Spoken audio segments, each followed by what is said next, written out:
Hello everyone. ये अब हम किडनी की सीरीज़ शुरू करने जा रही हैं फिजियोलॉजी में। और उसमें हमने सबसे पहला टॉपिक उठाया है जुक्स्टाग्लोमेरुलर apparatus.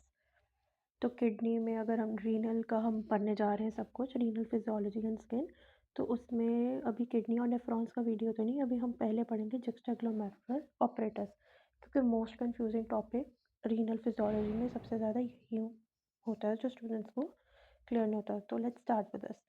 What is juxtaglomerular apparatus. ये नोट्स मैंने थोड़े से खुद स्पेशलाइज्ड फॉर्म में बनाए हैं, कंप्रेस करके, ताकि हमें बुक से बहुत ज़्यादा डिटेल्स पढ़नी पड़ती है। तो आई होप आपको ये नोट्स पसंद आएंगे।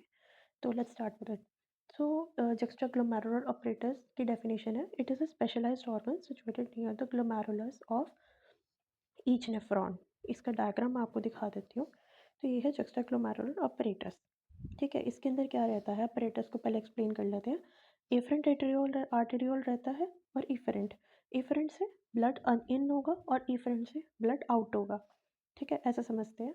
और फिर बीच में आ जाता है एक स्ट्रक्चर मैकुलर डेंसा करके।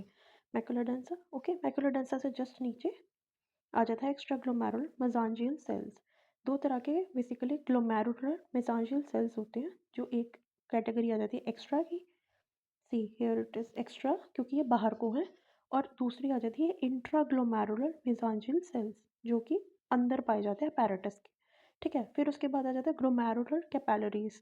ठीक है, तो कैपिलरीज ग्लोमेरुलस की ये है, जो बिग स्ट्रक्चर सर्कल में है। मैक्युलर डेंसा में भी जो होते हैं वो थिक असेंडिंग डिसेंड भी हो जाता है।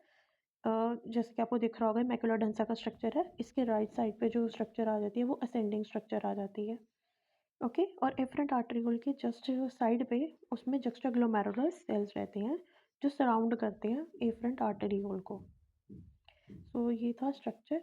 उसके बाद आ जाते हैं हम, हाँ, अब स्ट्रक्चर को ही एक्सप्लेन करते हैं। डेफिनेशन में तो आ गया कि स्पेशलाइज्ड ऑर्गन है, जो कि एक नेफ्रॉन के साथ जो होता है ग्लोमेरुलस अटैच रहता है। ओके, स्ट्रक्चर की बात करें तो तीन तरह के स्ट्रक्चर हैं। Macular densa, extra glomerular mesangial cells and juxta glomerular cells. Juxta glomerular cells तो मैंने आपको बता दिए, जो एफरेंट आर्टरियोल की साइड पे पाए जाते हैं। इफरेंट की नहीं पाए जाते, एफरेंट की पाए जाते हैं। ओके, और फिर आ जाता है ग्लोमेरुलर मेसेंजियल सेल्स, जो दो तरह के होते हैं, एक्स्ट्रा और इंट्रा। लेकिन ये जो मैंने जिस बुक से रेफरेंस लिया वो बुक है essentials of medical physiology by Prema Sembulingam. तो उन्होंने ऐसे डेफिनेशन इसमें क्लासिफिकेशन की हुई है। अब जो मैकुलर डेंसा है, ये क्या काम करता है। मैकुलर डेंसा का फंक्शन होता है ट्यूबुलो ग्लोमेरुलर फीडबैक मैकेनिज्म को मेंटेन करना। ठीक है, तो जैसे वर्ड बनता है ट्यूबुलो ग्लोमेरुलर, मतलब ट्यूब्यूल्स प्लस ग्लोमेरुलस की इन्वॉल्वमेंट है और फीडबैक मैकेनिज्म चलता है पॉजिटिव या नेगेटिव फीडबैक से। ये थ्रोम्बोक्सिन A2 नाम का एक सिक्रीशन होता है, उसको सिक्रीट करता है। ओके, जिसके कारण ये चलता है।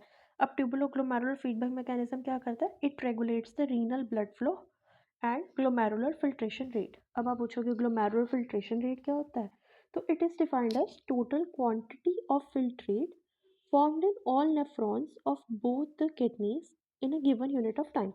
मतलब ये कि एक पर्टिकुलर टाइम में कि एक फिल्ट्रेट कितना, नेफ्रॉन्स कितना फिल्ट्रेट बना रहे हैं टोटल क्वांटिटी में किडनी की, उसे हम कहेंगे GFR, ग्लोमेरुलर फिल्ट्रेशन रेट। और फिर आ जाता है ये रीनल ब्लड फ्लो को रेगुलेट करता है। ठीक है, तो ट्यूबुलो ग्लोमेरुलर फीडबैक मैकेनिज्म थोड़ा सा बता देती हूँ। वैसे तो ये नेक्स्ट चैप्टर में यूरिन फॉर्मेशन के अच्छे से आएगा, बट इसमें थोड़ा सा बता देती हूँ ताकि आपको ईजी हो जाए समझने में। ये क्या करता है, this mechanism regulates glomerular filtration rate through renal tubule and macular densa. ठीक है, तो ये जो GFR होता है ना, ये दो चीज़ों को कैसे रेगुलेशन में लाएगा, रीनल टिब्यूल से और मैक्युलर डेंसा से। मैक्युलर डेंसा भी आपको स्ट्रक्चर दिखाई थी ना मैंने, ये वाली सर्कल, जो कि एफरेंट और इफरेंट के बीच में प्रेजेंट होता है। स्ट्रक्चर निकाला है तो वो एक और चीज़ बता देती हूँ, जो एक्स्ट्रा ग्लोमेरुलर मेसेंजियल सेल्स होते हैं ना, वो एक ट्राइंगल में रहते हैं। ये एक ट्राइंगल बनेगा, कैसे बताती हूँ। सी, ये एक ट्राइंगल फॉर्म है, EMC, मतलब एक्स्ट्रा ग्लोमेरुलर मेसेंजियल सेल्स को हम EMC कहेंगे शॉर्ट में। इसके ऊपर मैक्युलर डेंसा प्रेजेंट है, इसके लेफ्ट साइड पे एफरेंट आर्टरियोल प्रेजेंट है एंड राइट पे इफरेंट आर्टरियोल। तो ये बीच में हुआ ना, तो हम इसको इससे ट्राइंगल से डिनोट कर रहे हैं। ठीक है, अब ये क्या सिक्रीट करते हैं, साइटोकाइंस एंड प्रोस्टाग्लैंडिन्स जैसे जो हॉर्मोन्स हैं वो सिक्रीट करते हैं EMC। ठीक है, साइटोकाइंस में आपका जैसे आ जाता है ट्यूमर नेक्रोसिस फैक्टर, है ना, या फिर इंटरल्यूकिन्स 2, ये सब आ जाता है।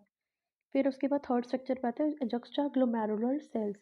प्रेजेंस ऑफ सिक्री presence of secretin granules in cytoplasm situated in the wall of efferent arteriole। मैंने बताया था ना juxtaglomerular cells जो है वो efferent arteriole में ही प्रेजेंट होते हैं, उसकी साइड पे ही होते हैं, efferent की प्रेजेंट नहीं होते। ठीक है। फिर आ जाता है वो it forms the polar cushion as a thick cuff. ये एक थिक कफ की तरह मेंटेन रहते हैं, जैसे कि ये एफरेंट आर्टरियोलस के आसपास, जैसे अगर इन सेल्स की पूरी बॉर्डर है, जैसे मैंने तो सिंगल बनाया है सिर्फ दिखाने के लिए, तो उसकी पूरी कुशनिंग लेयर होती है, तो एक तरह का थिक कफ रहता है ताकि कि जो फ्लो है वो ज़्यादा रहे। ठीक है। और इधर से प्योरिफिकेशन होकर इफरेंट से जो होता है वो क्लीन ब्लड निकलता है।